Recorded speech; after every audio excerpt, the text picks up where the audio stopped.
I have solved Truth Scrapper from just one trailer. Okay, no, not actually.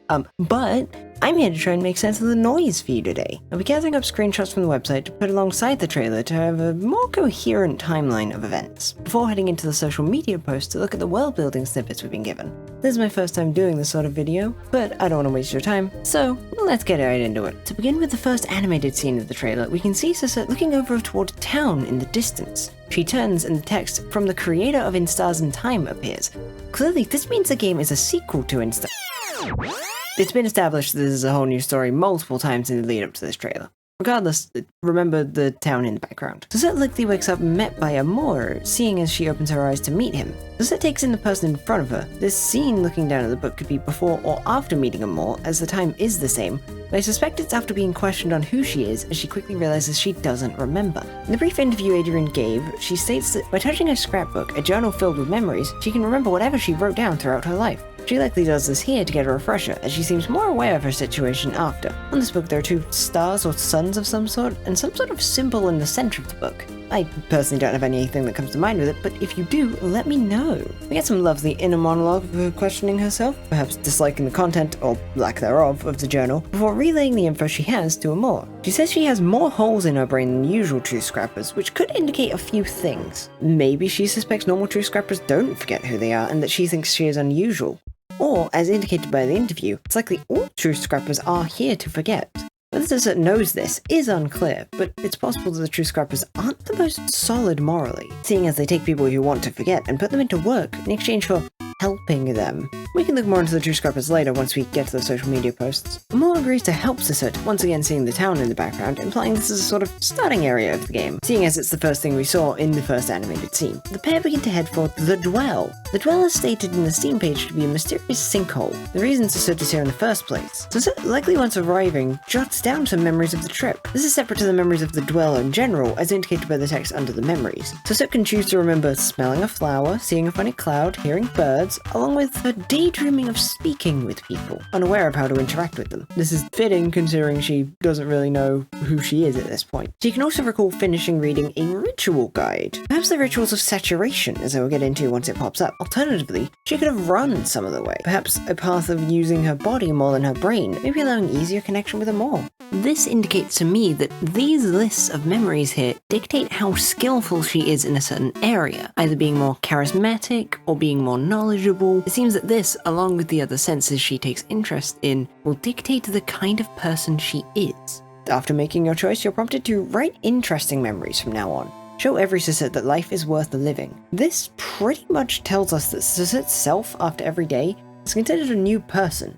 A new Susette. Perhaps some remnants of her past self remain, as indicated by the different personality of her inner monologue compared to her speech, but predominantly, it's likely that the game will lean into the fear of losing yourself for the sake of someone else to follow you. Quite a while later, we see we're now in the Dwell. We've likely skipped over entering or avoiding the town, but we'll get more info on that later on. We see that we can interact with people we run into in the Dwell. On this first floor, we meet Karo, a mine dweller, showing that within the sinkhole is a mine, at least on the first level. Their eyes are covered, which I believe may be an important design detail, but we'll get more on that later. We can then see what seems to be Susette at a desk with a keycard in front of her. She says, quote, "We can do this together," a phrase appearing with the blue flower later in the trailer. I believe this to be the rituals mentioned previously. Perhaps it's somewhat like In Stars and Time, with Siffin repeating a phrase as part of a ritual for... This could be a sign of the, quote, magic system of the world being related to these rituals. Saturation rituals. The keycard turns blue, indicating that anything that has color in this world is likely saturated. When looking around, it'll likely be important to spot anything with color, or saturated in this case. It indicates not only that it's important, but perhaps tampered with by people, or by innate saturation magic within the Dwell. Looking back at Amor's design, the most notable saturated feature is her hair, along with a scrunchie. So perhaps he has some sort of abilities because of it, or it's simply a style choice. Likely going to be relevant. Next, chronologically, we see Amor repeatedly saying no. This in the trailer was paired with other scenes of similar energy, perhaps a peek into the horrors. After In Stars and Time, we know that Adrian is certainly going to have us go through hell yet again, and I would want nothing less. Though, in actuality, I don't think this is that concerning of a scene as implied. It's still on day 1, only on floor 2 of the Dwell. Either we would be speedrunning the mental spiral path with very specific actions, or maybe Amor is reacting to something specific. back, maybe relating to the following scene, where we seem to be looking for bugs. Maybe he can't see any and is upset about it. It's hard to say for sure, but I doubt that it's quite the level of the horrors that I first thought it was. The trailer shows no bugs found there, but a screenshot later on shows them circled. Perhaps we need to bait them out with something to make them appear. Maybe we can detect them with some sort of saturated tool. But later on, we then write down the memories of the dwell itself. Also, in the top right, we can see that icon again from the front of the book. I'm not sure what significance it has yet, but it seems to be important. We also see Coda Pui mentioned. I translated how to say Pui, that could be entirely wrong, do correct me. This is the name of the town we see later on, which, given that it only sounds lovely, might indicate that Amor skipped us over visiting it in order to beeline straight for the sinkhole. Suzette's feet also hurt, implying long travel. She likely won't want to go all the way out of the area again, unless for good reason. She also finds it more easy to talk to. This text being an orangey red will likely be important, as it's a memory relating to specifically Amor, which will dictate which path you follow toward an ending. It also determines your memories of Amor and therefore relationship with her. Theoretically, you could choose to immediately forget her day one. This would likely make connecting with her much harder following. Maybe the idea of a route where you just fumble the bag isn't too far-fetched. Maybe it wouldn't be a full route considering your guides wouldn't like you and you may not get to an ending. Though Amor seems to be incredibly warm and understanding, so I think as long as you don't keep forgetting her, I imagine she'll let you off the hook. And that's the gist of day 1. Moving on to day 2... My wife. Betts is described as a pushover, easily embarrassed knight. He has plenty of color all over his design, most notably his gloves, earrings, and the thread that goes around their whole body. The thread being specifically pointed out to be saturated thread, which is one of the many hints towards the relevance of saturated items. In the short animated scene, the thread is shown to be sort of fluid moving around. Perhaps saturated items have energy put into them, making them almost come to life? In my mind, this could be a hint towards his status. Having plenty of saturated items could mean that he has many resources available to him. He has a carabiner holding some saturated keycards or something along those lines. I went to search exactly what a carabiner is and was met with these Google results. So I can say with 100% certainty that it was an intentional design choice for this he-they lesbian. As a quick note, in the FAQ, Betts is described as not necessarily a woman, but a girl. So he is my wife until further notice, or until we get clarification on what an end is. I will get to that. It seems as it is waking up on some sort of walkway. Seeing as it's a few hours earlier than day 1, it's likely she was found there by Betts. I don't imagine she would have chosen to sleep here, unless she made a space for herself nearby, but the area is labeled as the dwell, so maybe she had nowhere else to stay at this point? Or perhaps, and this is speculative, we aren't shown when her day exactly ends. Maybe the end of her first day is something she, and therefore we, don't remember, and she's been up to something that we won't know about until later, explaining why she randomly awakes in the middle of a path. We see on the dialogue box an ear icon, indicating that it's a reaction to a certain sense. Perhaps this can be used later as a note in the journal, or it's just an indicator to say what sense is being described. An option I'm leaning toward is that perhaps the symbol is showing the results of the memories you chose. Because in the past you learnt to listen, you pay more attention to Bet's voice. They introduce themselves as he and they, which is a trend in the dialogue so far, stating pronouns right off the bat in this fashion. Additionally, Bet's thread form is their full name. Glad that I know ahead of time what name I'm taking. They say they're a Path Dweller, another guild located in this area that both Betts and Amor are a part of. Suzette compliments him, as she should, and he presumably takes us to town, Cour de Poix. No, Cour de... what was it? Cour de Puy, loosely translating to dead end. They likely take us here to situate ourselves with the local area, and they ask to register as our guide, also implying that Suzette remembers Amor from the previous day. Perhaps if you choose to forget her, a slightly different dialogue leads to an awkward situation where the two realize they're both your guides without knowing. Betts is shown to be considerate, or, if nothing else, unconfident in just establishing himself as your secondary guide. Perhaps an indication of his pushover nature, masked by an air of kindness. They then lead us to the guild home, likely home of the Path Dwellers, where we meet Marcel, our ZZM receptionist. He notably has a very bright apparel, and most importantly, saturated eyes. This brings my thoughts back to the rest of the cast, with the two we met in the dwell the previous day. No other characters we've seen have these colored eyes, implying it's a sign of saturated magic either being innate to a person, or perhaps applied to themselves. We saw one person the other day, Caro, whose eyes were covered. Perhaps they also have this magic and try to hide it? Marcel says we're high-spirited for someone of our condition. Our condition? Does he mean our forgetfulness, or the fact that we're with the truth seekers? Both? Neither? Curious question indeed. As he also alludes to the fact that the dwell is haunted. We haven't seen too much solid evidence of this yet. Perhaps some saturation magic is running wild. or is these referring to what attacked people, as stated in the Steam page? At the same time, we saturate a little golden pendant of some sorts. Reminds me of our book's color, or perhaps it's just in relation to the guild home, a pass to say we can stay the night. Seems relevant in some way. Later, Betts tells Sasut to please stop. This was paired with Amor's troubling scene earlier, and while this again implies the energy the game may have later on is more concerning, serious in some sense, in my mind, since we just met Betts, this is likely a result of a bad dialogue choice, or perhaps a different version of Sasut who chose worse memories and acts less amicably. Or it's in relation to the following scene, as we're met by 3 mind dwellers who call themselves the Betts Brigade, which, same. The Thin Dweller is another person with an eye on their clothing. After both Sasut and Karo, maybe their eyes are important symbols here. After this, we're led by Betts down, presumably into the dwell once more, as we're taken into a caravan, which is noticeably saturated. Perhaps this is where it gets its power. We thirst for Betts a little, understandably, before cutting to within the dwell once more, already on floor 2, exploring some sort of room, looking for something. On that same floor, we have an unsaturated keycard once more. It's about an hour or so later, so maybe that's what we found, but I feel like it's too big of a time gap. We saturate it and it turns a bright pink. Notably, in a screenshot of this same event, the eyes on the keycard are different. Perhaps they randomly pick a design like the Change God statue does in Dormont. After a little more exploring and mystery solving, we end the day. It was cloudy today apparently, and Sasut saw herself in the mirror for the first time. Whether this is the first time ever in-game, or simply we don't remember yesterday, it's a curious thing to keep in our memories, implying we may repeatedly see ourselves in the mirror for the first time and have different responses if we don't choose to remember it. Sasut also had a dream about her teeth falling out. That's odd, really? Relevant, surely, but I'm not sure how yet. Instead of that horrifying thought, we can remember Betts.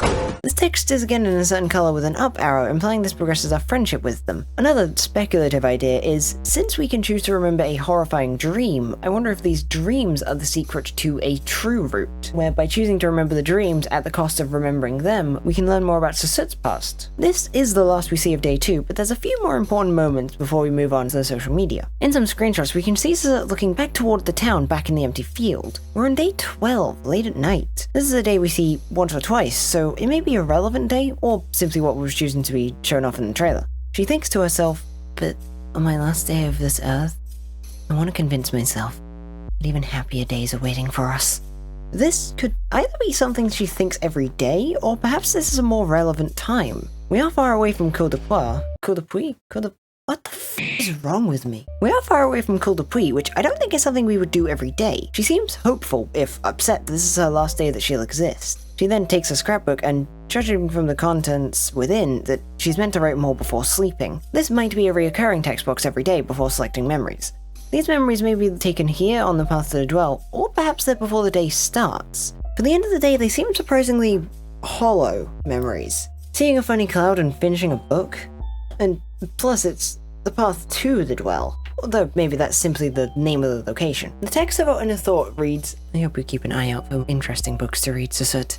As a result of her second memory, presumably. Interestingly, this text is written in an orangish red, the same color as the icon next to it. This could be in relation to what she wants to do, the topic so to speak, or just a highlight color for text like in the screenshot previous. Though, as a more speculative option, I've seen people theorize that Sasut might be a system of some sort, with her different personalities, maybe a fantasy insert for a system as opposed to being directly alike to reality, and it may have some merit given her differing inner monologue compared to her speech, and the text color being different. Perhaps these are different aspects of her mental trying to push through to get what they want? It's certainly a curious idea if nothing else. Finally, the flowers. These have no definitive date to place, but they seem to progress closer and closer. The text box at the top of the first says, I want to forget. My suspicion is that this is a tease at Sasut's reason for being part of the Truth Seekers Guild, her wanting to forget. This could theoretically appear before the first day starts, seeing as she wouldn't know what day it is yet, until she checks her journal, explaining the question marks. Maybe one of these plays before every day, or just relevant days. In the next one, it says, now saturate. The flower is already saturated, so I'm not exactly sure what this means, but it's important when paired with the next one. We can do this together. This is the same thing said when saturating the keycard earlier. This is where I got the idea that it might be a ritual like as it is a repeated phrase when associated with saturating something. Though when Sasut goes to saturate it this time? When the player clicks on the flower, it very suddenly breaks. The text above turns frantic. The flower also turns grey, unsaturated. Maybe this is a reality, Sasut trying to saturate this grey flower to be blue, yet she just can't. The blue flower is obviously similar to a forget-me-not, so perhaps it's something along those lines. This could be appearing in a later period of the game when Sasut's mental is struggling and showing signs of the horrors. Or maybe it's shown early, a hint at what's to come. A strong opening for the game. I'm incredibly curious, and I'm excited to see what this could be. So overall, that's the screenshots we have so far. To briefly recap, day 1 we wake up, meet a moor, realize our brain no working, and are taken to the dwell as the moor becomes our guide. We find saturated thread or banners scattered around the area as we meet people and explore the secrets to find out what happened in the dwell. We saturate a keycard, a moor has a moment, we go bug spotting, write in a journal, and wake up to meet the love of our life. Betts also becomes our guide as he takes us to meet the reminder that this is a pronouns game with pronouns. Betts is trailed by superfans, including myself, do more mystery solving before writing and forgetting who we are again. That seems to be the format for the first 2 days, though it's obvious that Betts and Amor will meet, perhaps in day 3 or so, as they're seen next to each other in the GIF shown on the Steam page. This is about as much as I can draw from the trailer and screenshots from now, so let's have a little peek at the socials. We can look at the Truth Scrapper Tumblr or Blue Sky for an indication of how life is for an intern at Toxic Truth Scrappers. The intern is stated to not be particularly important, which I will take their word for. However, I think this could still be an indication toward their boss, who I think might actually be important. Perhaps the boss of the entire guild, which Sasut is a part of. So let's do a little diving. Mentioning they're an intern seems to break contract, which implies they're a rather strict guild of some sort. Additionally, Adrian tells the intern, or Brand, to not acknowledge her, which they very quickly reply sorry. This could potentially lean into the intern being pretty used to apologizing for doing things even when they're not a wrong thing to do. That, or it's just a silly post of Adrian making fun of her Brand. This is compounded by intern saying that Truth Scrappers is a lovely place, it's just my boss who's mean. Additionally, they say Sasut is very famous. This could mean she has a complicated history that we aren't privy to at the start of the game, implied by her working here for a long time, along with the intern later saying she's currently away on the game's case, implying it's happening right now and not that she's famous because of the events of the game in previous time. The main cast has been stated to be in their 30s or so perhaps Sasut has been working there for most of her life. She's also said to be a senior member, which at the age of about 30 implies that this guild typically doesn't have members who work there for a long period of time. Intern also changes pronouns often, which, much like the main cast, indicates the world they're in is in general very gender fluid, which is based and cool. We learn that the guild is located in Gravale. I'm probably butchering the pronunciation of it, but it's the country, indicated by the intern later saying that Sasut's name is a Gravalian word. Gravalian? Gravale? We'll figure it out when we're told. They also say that while they researched things, nobody wanted to work as a researcher, implying that they didn't really have a choice in what happened to them, it was simply a product of working for the guild. The Truth Scrappers are said to accept new members in need, adding to the idea that they perhaps pry on those in need of forgetting and put them to work. Intern also says in response to being asked if they're single that no, they have an end. Perhaps an end is this world's way of saying partner, or a gender-neutral way of saying husband or wife? Once again, Intern's boss is shown to be impulsive in talking down on Intern, before quickly realizing that what they were doing was a good idea once their post started to do well, situationally approving of what they do. The boss is later said to be very nice, which goes against what Intern said previously. Perhaps this is evidence of them also having their memories removed, or they were just coerced into not shit-talking their boss on the company profile. Later, they pass on a message to Sasut, who replies, quote, "Go to hell." This could indicate the various headspaces Sasut could be in, as we've typically seen her be pretty nice. Perhaps if you play your memories in a certain way, she can be much less patient with people. Intern says they get paid, but less than typical, in exchange for the benefits of being a Truth Scrapper. Again, prying on these people for gain. This does seem to go against a previous post on Blue Sky, but perhaps this changed over time in the world building, or Intern is simply told to say they get paid to save PR, especially since they're told to ignore the questions initially. Intern also says their boss forbids them on having opinions on Sasut's artistic skill. This might be a leap, but perhaps the boss is fond of Sasut. She's famous in the guild, so perhaps Sasut grew up under the boss, or maybe she's just liked because she does a good job. The intern states that they theme around green because Sasut wears green. This could just be the marketing around Truth Scrappers being green because of Sasut, or this could be that Sasut wears the guild's colors, or perhaps the guild is green because Sasut liked green and it was built around her. That would track with it being because Sasut wears green, but that's just my interpretation. Finally, the trailer releases and we get a bit more information in the FAQ. We learn that the game will have 3 endings, which the interview elaborates on to be a Betts route, an Amor route, and a True route. The 2 solo routes are called Good routes, implying that the last may not be good, but what this True route entails could be just about anything, from Betts and Amor getting together instead of with Sasut, to nobody getting together and they said get some therapy, to polyamory lesbians. Who's to say? Additionally, in a lot of the marketing, toxic lesbians are mentioned repeatedly. This could just be a joke, considering Amora and Bets don't seem toxic. Though one crackpot theory I have is that maybe the toxic lesbian was within us all along, aka Susut. Maybe Susut can become a toxic lesbian if you choose certain memories and become a really toxic person. That would explain the constant hinting towards the idea. True Scrapper also noticed me enjoying Bets. Thank you, intern. If nobody got me, I know you got me. Now, onto the website linked on the Steam page. This is where I've sourced most of the screenshots I've shown, and a few other things that I want to point out. We get these little character bios here, beginning with Susut's. She's once again referred to as the person in the mirror, hinting that perhaps the mirror scene is going to be an important aspect. She also says, it's us. This could again hint towards the idea of a system, or just be referring to the multiple selves in a more metaphorical sense. Amor is labeled as red-haired, dull, and helpful. The fact that he is listed as dull here, along with the fact that she is annoying but susceptible to flattery, could be a hint to some underlying thoughts that Susut may have. In Bets, they're referred to as a knight in shining armor, but also this is where being a pushover is mentioned, along with the line, we can use that. This, paired with the Amor line from before, could be a hint that the true root, or at least one aspect of the game, could be with Susut being just as manipulative as the guild that she is from. In the mature content description, manipulation is very specifically mentioned. This could be manipulation of Susut, or perhaps Susut manipulating the other characters. This is further hinted by the little images on the key art of the game. Most seem fairly normal, maybe hints towards other scenes in the game, though two in particular stand out. There is one of Amor that has a splatter of some sort going across it. At first I wasn't sure what this is, but one idea I had is that while it is a blank color, maybe that is simply because it is unsaturated, and it could actually be blood. This would be very extreme, but it's an idea that crossed my mind, and I thought I would be remiss to not mention it. There's one of Bets with a very horrifying look on his face. They have a creepy smile while tears seem to be streaming from his eyes. In my mind, this almost looks as if he's being controlled, as we further see his own hand placed around his neck.